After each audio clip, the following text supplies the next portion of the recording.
നമസ്കാരം. വുമൺസ് വൈബിന്റെ പുതിയൊരു എപ്പിസോഡിലേക്ക് എല്ലാ പ്രിയപ്പെട്ടവർക്കും സ്വാഗതം. ഇന്ന് നമ്മുടെ അതിഥിയായി എത്തിയിരിക്കുന്നത് Medrich care dermatology and dental സെന്ററിന്റെ സിഇഒ ശ്രീമതി സീനത്ത് ഉമറാണ്. സ്വാഗതം. സ്വാഗതം. Medrich care medical and dermatology centre ആണല്ലേ? അതെ. എവിടെയാണ് ഈ സ്ഥാപനമുള്ളത്? ഇത് നമ്മൾ കരാമ എന്നാണ് പറയുന്നത്. പക്ഷെ നമ്മൾ കരാമയുടെ ലാസ്റ്റ് ആയിട്ടാണ് നമ്മുടെ സെന്റർ ഉള്ളത്. ഊതുമേത്തേക്കും ബർജുമാൻ മെട്രോ സ്റ്റേഷനും നടുവിലായിട്ടാണ് നമ്മുടെ ക്ലിനിക്ക് വരുന്നത്. വളരെ നമ്മുടെ കാർ പാർക്കിംഗ് ഒക്കെ ഒരുപാടുള്ള ഒരു ഏരിയ ആണ്. എത്ര വർഷമായി ഈ ഒരു സ്ഥാപനം തുടങ്ങിയിട്ട്? നമുക്ക് മെഡ്രിച്ച് ഡെന്റൽ ആൻഡ് മെഡിക്കൽ സെന്റർ തുടങ്ങിയിട്ട് കേവലം നമ്മൾ 2 വർഷമായിട്ടുള്ളൂ. 2 വർഷം. മാം എത്ര വർഷമായി ദുബായിലെ താമസം തുടങ്ങിയിട്ട്? ഞാൻ ഒരു 35 വർഷമായി ദുബായിൽ താമസം തുടങ്ങിയത്. ശരി. അപ്പം ദുബായിൽ 35 വർഷമായിട്ട് താമസിക്കുന്നു. അപ്പൊ ഈ ഒരു 2 വർഷമായിട്ട് ക്ലിനിക് തുടങ്ങിയിട്ട്. അപ്പൊ ഇതിനു മുമ്പ് എന്തായിരുന്നു ജോലി ചെയ്യുമായിരുന്നു? അത് വേറെ ബിസിനസ് ഉണ്ടായിരുന്നു? ഞാനൊരു ബിസിനസ് ഗ്രാജുവേറ്റ് ആയിരുന്നു. വീട്ടമ്മയായിട്ടാണ് ജോലി തുടങ്ങിയത്. കരിയർ വീട്ടമ്മയായിരുന്നു. പിന്നെ ജോലി ചെയ്യണം, സ്വന്തം കാലിൽ നിൽക്കണം എന്നൊക്കെ ഉള്ളൊരു അതിയായ ആഗ്രഹം. അങ്ങനെ ജോലി അന്വേഷിച്ച് ബിസിനസ്സിൽ വന്നപ്പെട്ട ആളാണ് ഞാൻ. ആദ്യം ചെയ്ത ബിസിനസ് എന്തായിരുന്നു? ആദ്യം ഞാൻ ചെയ്തത് ഒരു സൂപ്പർ മാർക്കറ്റിലെ കാഷ്യർ ആയിരുന്നു. അത് ശരി, ജോലി ചെയ്യുമായിരുന്നു. അവിടുന്ന് അടുത്ത സ്റ്റെപ്പ് ഞാനൊരു ഞാൻ ചെയ്ത സ്ഥാപനത്തിന്റെ ഒരു ബിൽഡിങ്ങിന്റെ ഇൻചാർജായി. ഞാൻ അതിന്റെ വർക്കുകളൊക്കെ ചെയ്തു. അതിനുശേഷം ഞാൻ സൂപ്പർ മാർക്കറ്റിന്റെ ഓൾ ഇൻ ഓൾ ആകുകയാ ചെയ്തത്. വർക്ക് ചെയ്തിരുന്ന സൂപ്പർ മാർക്കറ്റ്. അതെ. അത് മേടിച്ചോ അതോ എന്തായിരുന്നു? അത് നമ്മളത് പേരിലേക്ക് ആക്കിയില്ല. നമ്മുടെ അത് ഒരു ഓണറിന്റെ പേരിൽ തന്നെ ആയിരുന്നു. പക്ഷെ അതിന്റെ ഫുൾ ഓൾ ഇൻ ഓൾ ഞാൻ തന്നെ കംപ്ലീറ്റ് കാര്യങ്ങൾ. അത് അടുത്ത തേർഡ് സ്റ്റേജ് എന്തായിരുന്നു? തേർഡ് സ്റ്റേജ് പിന്നെ അതിനിടയ്ക്ക് കുട്ടികളെ പഠിപ്പിക്കല്. കുട്ടികൾ എൻ്റെ കൂടെ തന്നെ ആയിരുന്നു. അവരെ പഠിപ്പിച്ചു. അവരുടെ ഗ്രാജുവേഷൻ അവരുടെ നാട്ടിലയച്ചു. അപ്പൊ അവർക്ക് ഹെൽത്ത് സർവീസ് താല്പര്യം എന്ന് പറഞ്ഞാൽ അവരെ ഹെൽത്ത് സർവീസിൽ പഠിക്കാനായിട്ട് ഏൽപ്പിച്ചു. അവരുടെ മാരേജ്. ഇതിനിടയ്ക്ക് തന്നെ ഞാൻ സ്വന്തമായിട്ട് വേറെ 2 ഗ്രോസറി തന്നെ ഞാനത് ഓപ്പൺ ആക്കി. അത് ഞാൻ കുറച്ച് ലോണ്ടറി പരീക്ഷിച്ചു, കുറച്ച് റിയൽ എസ്റ്റേറ്റ് പരീക്ഷിച്ചു. അങ്ങനെയൊക്കെ എന്റെ ബിസിനസ് മുന്നോട്ട് പോയിക്കൊണ്ടു. അതായത് കൈവെക്കാത്ത മേഖലകളൊന്നും തന്നെ ഉണ്ടായിരുന്നില്ല എന്ന് കൈവെക്കാത്ത മേഖല വളരെ കുറവാണ്. അതെ. അപ്പം ഒരു സ്ത്രീ ഇതിന് നമ്മൾ സപ്പോർട്ടായിട്ട് ആരെങ്കിലും ഉണ്ടായിരുന്നോ കൂടെ? ഇതിന് ഞാൻ സ്റ്റാർട്ടിങ് ടൈമില് ജോലിക്ക് ഇറങ്ങുന്ന കാര്യത്തില് ഹസ്ബൻഡിന് കുറച്ച് ബുദ്ധിമുട്ടുണ്ടായിരുന്നു. അത് കഴിഞ്ഞ് എനിക്ക് ജോലി ചെയ്യണം, എനിക്ക് സ്വന്തം കാലിൽ നിൽക്കണമെന്ന ഒരു ഭയങ്കര ഒരു ആഗ്രഹം. പിന്നെ അത് സ്ലോലി എൻ്റെ ഹസ്ബൻഡ് അത് അനുവദിച്ചു തരികയാണ് ചെയ്തത്. പുള്ളിക്കാരൻ്റെ ഫുൾ സപ്പോർട്ട് കൊണ്ടാണ് ഞാൻ ബിസിനസ്സിലേക്ക് ഇറങ്ങിയത്. ഓക്കെ. ശരിക്കും സത്യമാണ്. ഒരു സ്ത്രീക്ക് നമ്മൾക്ക് ഒരു ഫാമിലി ഓറിയന്റഡ് ആയിട്ടുള്ള ഒരു വാല്യൂസ് കൊടുക്കുന്ന ഒരു സ്ത്രീയെ സംബന്ധിച്ച് ഫാമിലിയുടെ സപ്പോർട്ട് എന്ന് പറഞ്ഞാൽ ഫോർ എവറിത്തിങ് ആണല്ലേ. വേറൊരു സപ്പോർട്ടിന്റെ ആവശ്യം വരില്ല. സപ്പോർട്ട് എനിക്ക് ഒരുപാട് ഉണ്ടായിട്ടുണ്ട്. അതൊരു ബ്ലെസ്സിങ് തന്നെയാണ്. നമ്മുടെ ഫാമിലി എപ്പോഴും പുള്ളിക്കാരനോട് ഞാൻ നന്ദിയുള്ളവളാണ്. നമ്മുടെ സ്വപ്നങ്ങൾ എത്തിപ്പിടിക്കാൻ നമ്മളെ കൂടെ നിൽക്കുന്നത് തീർച്ചയായിട്ടും വലിയ അനുഗ്രഹം തന്നെയാണ്. ഓക്കെ. അപ്പൊ ഞാൻ ചോദിക്കട്ടെ മാം, ഈ ഒരു ബിസിനസിന്റെ മേഖലയിലേക്ക് ഇറങ്ങിയപ്പോൾ നമുക്കറിയാം, നമ്മളൊരാളുടെ കീഴിൽ ജോലി ചെയ്യുമ്പോൾ ഇതൊക്കെ നമ്മൾ ജോലി ചെയ്യുന്നത് നമ്മൾ ശമ്പളം മേടിക്കുന്നു. പക്ഷെ നമ്മളായിട്ടൊരു സ്ഥാപനം തുടങ്ങുന്ന ഒരു ബിസിനസ് സ്റ്റാർട്ട് ചെയ്യുമ്പോൾ അതിന് ഒരുപാട് എന്താ പറയാ ബുദ്ധിമുട്ടുകൾ വരും. തീർച്ചയായും. അങ്ങനെ എന്തെങ്കിലും ഒക്കെ? തീർച്ചയായിട്ടും. നമ്മൾ ഒരു സ്വന്തമായിട്ടൊരു സ്ഥാപനം നടത്തിക്കൊണ്ടുവന്ന് പറയുന്നത് ഇറ്റ്സ് നോട്ട് ഈസി. ഇതിന് ഫസ്റ്റ് ആയിട്ട് നമുക്കത് നടത്തിക്കൊണ്ടു പോകാനുള്ള ഒരു വില്ലിങ് നമ്മൾ എടുക്കണം. തീർച്ചയായും. പ്രതിസന്ധികൾ എന്ത് വന്നാലും പ്രതിസന്ധി അല്ല എന്റെ വിഷയം വിജയമാണ്. നമ്മൾ സ്റ്റാർട്ട് ചെയ്യുന്ന ഏതെങ്കിലും ഒരു ചെറിയ കാര്യത്തിലായിരിക്കും. പക്ഷെ നമ്മൾ അതിനു വേണ്ടി കഠിനമായിട്ട് പ്രയത്നിച്ചുകൊണ്ടിരിക്കുക. നമ്മളൊരു കൃത്യമായ പ്ലാനിങ്. ചിലപ്പോൾ നമുക്ക് വലിയ ഓഫീസും കാര്യങ്ങളൊന്നും ഉണ്ടാവില്ല. പക്ഷെ നമ്മുടെ ഇന്നർ മൈൻഡിൽ നമുക്കതിന് ഒരു കൃത്യമായ ഒരു പ്ലാനിങ്, ഒരു ഡിസിപ്ലിൻ, ഒരു ക്ഷമയോടുകൂടി നമ്മൾ മുന്നോട്ട് പോയാൽ വിദ്യാഭ്യാസം അല്ല ഇവിടെ വിഷയം. നമുക്കൊരു മനക്കരുത്താണ് വിഷയം. അത് ഏതൊരു കുട്ടിക്കും ഏതൊരു പെൺകുട്ടിക്കും നമുക്ക് എവിടെയായാലും അത് നമുക്ക് വിജയിപ്പിച്ചെടുക്കാൻ പറ്റുമെന്നാണ് എൻ്റെ വിശ്വാസം. മാമിന്റെ ഇത്രയും വർഷത്തെ എക്സ്പീരിയൻസിന്റെ ഇടയ്ക്ക് നമുക്ക് പെട്ടെന്ന് നമുക്ക് ഓർത്തെടുക്കാൻ പറ്റുന്ന അല്ലെങ്കിൽ ഇത്രയും വലിയൊരു പ്രതിസന്ധി, കാരണം ഞാൻ ഈ ചോദ്യം ചോദിക്കുന്നത് നമുക്കറിയാം ഇപ്പോഴത്തെ ഒരു കാലത്ത് ഒരു ചെറിയ പ്രതിസന്ധി വന്നാൽ പോലും മനം മടുക്കുകയും ജീവിതം അവസാനിപ്പിക്കാൻ ഒരുങ്ങുകയും ചെയ്യുന്ന ഒരു കാലഘട്ടത്തിലൂടെയാണ് നമ്മൾ മുന്നോട്ട് പോയിക്കൊണ്ടിരിക്കുന്നത്.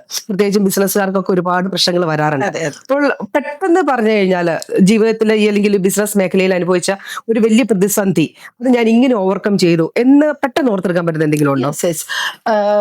സാമ്പത്തികം തന്നെയാണ് മെയിൻ ആയിട്ട് ഒരു ബിസിനസ് നമ്മൾ മുന്നോട്ട് കൊണ്ടുപോകുമ്പോൾ നമുക്ക് മെയിൻ ആയിട്ട് സാമ്പത്തികം തന്നെയാണ് ഒരു പ്രശ്നമാകുന്നത്. പിന്നെ നമുക്ക് അതിന്റെ മാനേജ്മെന്റ് ഇതിനെയൊക്കെ നമ്മൾ സ്ലോലി നമുക്ക് തരണം ചെയ്യാൻ പറ്റുള്ളൂ. പിന്നെ നമ്മുടെ കൂടെ നിൽക്കുന്ന ടീമിനെ നമ്മൾ നല്ല രീതിയിൽ നിർത്തി അവരെ കൂടെ കൺവിൻസ് ചെയ്ത് അവര് നമ്മുടെ തൊഴിലിന്റെ നമ്മുടെ ബിസിനസിന്റെ ഒരു ഭാഗമാണ് അവര് എന്ന് നമ്മൾ അവരെ മനസ്സിലാക്കി കൊടുത്ത് നമ്മൾ അവരെ കൂടെ നിർത്തി ഒരു ടീം വർക്കായിട്ട് പോകുന്നതാണ് നമ്മുടെ ബിസിനസിന്റെ മെയിൻ ആയിട്ടുള്ള വിജയം. അങ്ങനെ ഞാൻ വിശ്വസിക്കുന്നു.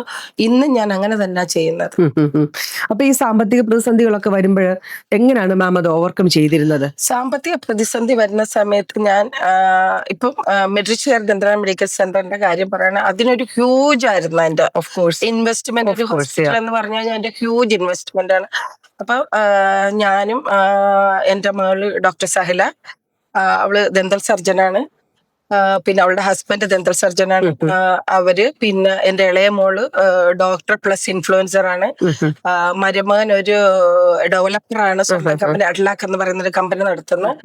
പിന്നെ മൂത്ത മരുമകന് 2 മെഡിക്കൽ സ്ഥാപനങ്ങൾ ഗുരുവായൂരുണ്ട്. പിന്നെ എന്റെ ഹസ്ബൻഡിനോട് ആലോചിച്ച് അങ്ങനെ ഞങ്ങൾ എല്ലാവരും കൂട്ടായ ഒരു തീരുമാനം, കൂട്ടായ ഇൻവോൾവ്മെന്റ്, കൂട്ടായ ഒരു ഫിനാൻസിലും കൂട്ടായ്മ ഉണ്ടായി ഞങ്ങൾക്ക്. അങ്ങനെയാണ് ഞങ്ങളുടെ metric dental and medical centre രൂപപ്പെട്ടത്. ശരിക്കും പറഞ്ഞ ഒരു കുടുംബ ജീവിതത്തിലാണെങ്കിലും ഒരു പ്രൊഫഷനിലാണെങ്കിലും ബിസിനസ്സിലാണെങ്കിലും മാം ഇപ്പൊ പറഞ്ഞ ഒരു കൂട്ടായ്മ എന്നൊരു യൂണിറ്റി എന്നൊരു വേർഡിന് ഒരുപാട് വാല്യൂസ് ഉണ്ട്, ഒരുപാട് ഇമ്പോർട്ടൻസ് ഉണ്ട്. തീർച്ചയായും നമ്മുടെ കുടുംബം നമ്മുടെ കൂടെ നിൽക്കുമ്പോഴാണ് നമുക്ക് കൂടുതൽ വിജയിക്കുക. നമ്മൾ ഒന്നായി നിന്നിട്ട് ഒരു കാര്യം ചെയ്യാന്ന് വിചാരിച്ചു കഴിഞ്ഞാൽ നമ്മൾ ഒരിക്കലും നമ്മൾ വിചാരിക്കുന്ന ആ റിസൾട്ട് നമുക്ക് കിട്ടില്ല. നമ്മളൊരു കൂട്ടായ്മ, ഇപ്പം കുറെ കുട്ടികൾ പറയുന്ന കേൾക്കാം, എന്റെ ഫാമിലി എന്നെ സപ്പോർട്ട് ചെയ്തില്ല. ഇപ്പൊ ഒരുപാട് ഓപ്പർച്യൂണിറ്റീസ് ഉണ്ട്, ഒരുപാട് ഇൻവെസ്റ്റ് ചെയ്യാൻ ആൾക്കാരുണ്ട്, നമ്മുടെ മനസ്സ് തുറന്ന് സംസാരിക്കാനുള്ള സാഹചര്യങ്ങളുണ്ട്. അതൊക്കെ ഇപ്പോഴത്തെ പുതിയ ജനറേഷൻ കുട്ടികളോട് എനിക്ക് പറയാനുള്ള, അതെല്ലാം നമ്മൾ മാക്സിമം യൂട്ടിലൈസ് ചെയ്ത് നമ്മൾ വിജയിക്കാൻ മുന്നോട്ട് വരിക. അതാണ് എനിക്ക് പറയാൻ. ബ്യൂട്ടിഫുൾ വേർഡ്സ് ആണ് കേട്ടോ, പറയാതിരിക്കാൻ പറ്റില്ല. കാര്യം ഇപ്പോഴത്തെ കാലഘട്ടത്തിന് ആവശ്യമുള്ള വാക്കുകളാണ് മാം പറഞ്ഞുകൊണ്ടിരിക്കുന്നത്. മാം ഓരോരോ പടിപടിയായിട്ട് കടന്നു വന്ന് ഇപ്പൊ ലാസ്റ്റ് മെഡ്രിച്ച് ആ ഒരു മെഡിക്കൽ സെന്റർ അതിലേക്ക് കടന്നു വരാൻ എന്തെങ്കിലും പ്രത്യേക കാരണമുണ്ടോ? മെഡ്രിച്ചിലേക്ക് നമ്മൾ വന്നത്, നമുക്ക് ആദ്യം തന്നെ എന്റെ ചെറുപ്പകാലം തൊട്ട് നമ്മുടെ കമ്മ്യൂണിറ്റിയെ സഹായിക്കണം, നമ്മുടെ കമ്മ്യൂണിറ്റിക്ക് വേണ്ടി എന്തെങ്കിലും ചെയ്യണം എന്ന് എനിക്ക് വളരെ ഒരു ആഗ്രഹം ഉണ്ടായിരുന്നു. അത് ഞാൻ എന്റെ ഇവിടെ വന്ന കാലം തൊട്ട് ഞാനത് ചെയ്തു തന്നെ പോകുന്ന ആളാണ്. അത് കണ്ടു വളർന്നതാണ് എന്റെ പെൺകുട്ടികൾ, എന്റെ മക്കള്. അത് കഴിഞ്ഞപ്പോഴത്തേക്ക് പിന്നെ മക്കള് ഹെൽത്ത് കെയർ സർവീസ് പഠിക്കണമെന്നുള്ള ആഗ്രഹം പറഞ്ഞപ്പോഴത്തേക്ക് അവരത് പഠിച്ചു വന്നപ്പോഴത്തേക്ക് നമുക്ക് നമ്മുടെ തൊഴിൽ പ്ലസ് നമുക്കൊരു സർവീസ് മേഖല നമുക്ക് വിശ്വസിച്ച് ചെയ്യാൻ പറ്റുന്ന ഒരു, നമുക്ക് ജനങ്ങളെ കൺവിൻസ് ചെയ്യുകയും അവർക്ക് നമുക്ക് നല്ലൊരു സർവീസ് കൊടുക്കാൻ പറ്റുന്ന മേഖലയാണ് ഹെൽത്ത് കെയർ എന്ന് നമ്മളത് മനസ്സിലാക്കി. അങ്ങനെയാണ് metric dental and medical centre എന്ന് പറഞ്ഞാൽ ഞങ്ങളുടെ കുട്ടി രൂപം കണ്ടത്. ഓക്കെ മാം, എനിക്ക് കൂടുതൽ അറിയേണ്ടത് ഇനി മെട്രിച്ചിനെ പറ്റിയാണ്. ഇത് പരമ ഊഡ്മാറ്റാന്ന് പറഞ്ഞു.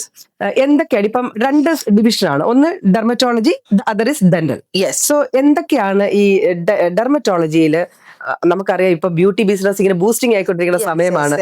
നമുക്ക് 70 വയസ്സുള്ള ആളെ പോലും 40 വയസ്സാക്കി മാറ്റാനുള്ള ഫെസിലിറ്റീസ് ഇപ്പം ഫില്ലേഴ്സ് ആയിട്ടും ബോട്ടോക്സ് ആയിട്ടും ഒരുപാട് കാര്യങ്ങൾ നമ്മുടെ മാർക്കറ്റിലുണ്ട്. ഇപ്പം ഒരു പെർഫെക്റ്റ് ആയിട്ടുള്ള ഒരു സെന്ററിൽ പെർഫെക്റ്റ് ആയ ഒരു ഡോക്ടർ അത് ചെയ്ത് കഴിയുമ്പോൾ ഓഫ് കോഴ്സ് അതിന്റെ സൈഡ് എഫക്ട് മറ്റു കാര്യങ്ങളും ഒന്നും ഉണ്ടാവത്തില്ല. So we can trust.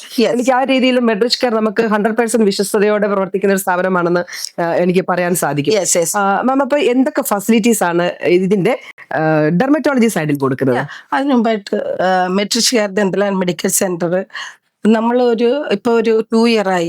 ഇതിനുള്ളിൽ നമുക്ക് ജനങ്ങളിലേക്ക്, അവരുടെ മനസ്സിലേക്ക് metric dental and medical centre എന്നുള്ള ഒരു പേര് അവരുടെ മനസ്സിൽ പതിക്കാൻ പറ്റിയത് തന്നെ നമ്മുടെ വിശ്വാസപൂർവമായിട്ടുള്ള നമ്മുടെ സർവീസസ് ആണ്. തീർച്ചയായും നമുക്കിപ്പം ഡെർമറ്റോളജി നമ്മുടെ ഒരു മെയിൻ ആയിട്ടുള്ള ഒരു ഡിപ്പാർട്ട്മെന്റ് ആണ്. എല്ലാവരും സൗന്ദര്യം ആഗ്രഹിക്കാത്ത ആരാണ്?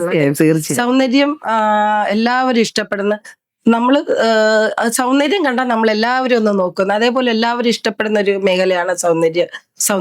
അതാണ് നമ്മൾ ഡെർമറ്റോളജി നമുക്ക് ഇപ്പം IV തെറാപ്പി ഉണ്ട്, സ്കിൻ വൈറ്റനിങ്, സ്കിൻ ഗ്ലോ, പിന്നെ ഇപ്പൊ എല്ലാവരും ആഗ്രഹിക്കുന്ന വെയിറ്റ് ലോസ് വെയിറ്റ് കുറഞ്ഞവർക്ക് വെയിറ്റ് ഗെയിൻ, പിന്നെ സ്കിൻ ഗ്ലോ ചെയ്യാനുള്ള ട്രീറ്റ്മെന്റ്, അതെല്ലാം നമ്മൾ പിന്നെ നാട് പ്ലസ്, അതിപ്പോഴത്തെ ഒരു ലേറ്റസ്റ്റ് ട്രീറ്റ്മെന്റ് ആണ്. അവർക്ക് ഒരു എനർജി ബൂസ്റ്റർ, നമുക്കൊരു ഒരു എനർജിക്ക് നമുക്കൊരു നമ്മളുടെ health plus skin plus beauty എല്ലാം കൂടെ കമ്പൈൻഡ് ആയിട്ടാണ് ഡെർമറ്റോളജി ഡിവിഷൻ പ്രവർത്തിക്കുന്നത്. പറഞ്ഞു കഴിഞ്ഞാല് അത് ഒരു മെഡിസിൻ അല്ല.